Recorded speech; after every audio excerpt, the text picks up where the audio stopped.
We are continuing our coverage of the House of Representatives' return to work this week, and joining us now to talk more about the House priorities this session is U.S. House of Representative for Virginia's 10th District, Suhas Subramanyam. Thank you very much for joining us this morning. I really appreciate it. Thank you. All right, before I get started in talking about this budget, you heard the news about the commanders. I know it's not in Virginia, so what your thoughts on this? We wanted it in Virginia, but at the same time, it's great to have it in DC, that site. My dad, in the late 70s when he moved to DC, he loved watching the games there, and there's a lot of nostalgia for a lot of us Commanders fans. So I think it's a great site and it's a great deal, it sounds like. All right, okay. So now let's get down to the business at hand, and we want to talk about this unfinished business and the possible impact it could have on your neighbors here in D.C. The government facing $1 billion budget gap. Fixed by the Senate has the backing of President Trump, but a vote to approve this amendment not on the House schedule this week. What say you about this big issue? I don't know what the delay is. I'm going to be honest. We've got a Republican bill that passed in the Senate.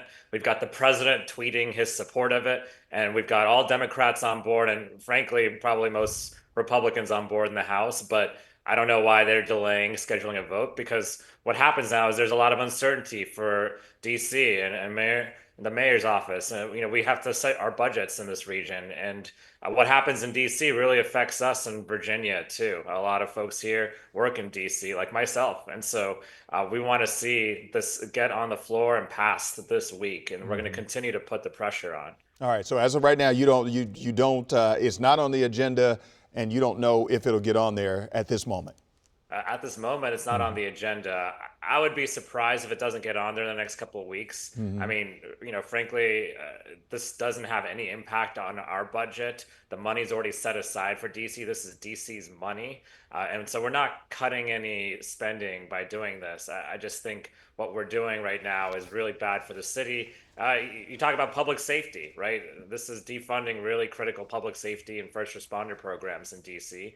And so we need certainty for DC's budget. And so we have to get this to a vote at least. And if, they want to vote it down, do that. But, right now, I think the best thing would be to at least put it on the floor for a vote. Right. All right. What other priorities are you hoping that the House will address during this session?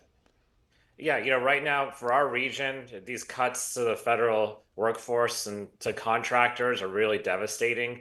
We have a lot of federal workers in Northern Virginia and really the whole DMV. And so we have to do everything we can to fight that. I mean, a lot of that is putting pressure on the administration, calling out what's going on, and also telling the American people all over the country that cuts to the federal workforce here affects you, affects your health, affects your safety. And so that's what we've been trying to do. We've been successful at times trying to get people their jobs back. In a lot of cases, though, they haven't. And so another thing we're trying to do is diversify and try to see what we can do for federal workers who are losing their jobs. But it's tough right now out there. And we're doing everything we can, not just for the civil servants, but also don't forget the contractors whose contracts are being canceled overnight. They're having to lay off their employees, sometimes hundreds of employees at some of these government contractors. And so, we're concerned, and we're going to try to do everything we can for them.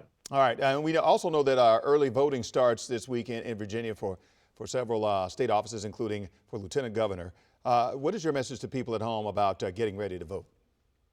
Yeah, these are the primaries, but I would say that, if you're frustrated, if you're at home yelling at the TV, you can do something about it in Virginia. You can come out and vote. Even though these are the primaries, a good turnout for our party, the Democratic Party, would send a message to the rest of the country, sort of like these special elections have, that, people are not liking what's going on with this administration. And certainly in November, we can elect a new governor, one that will stand up to this administration, this president. All right, Representative Suhas Subramanyam, thank you very much for your time this morning. We appreciate it.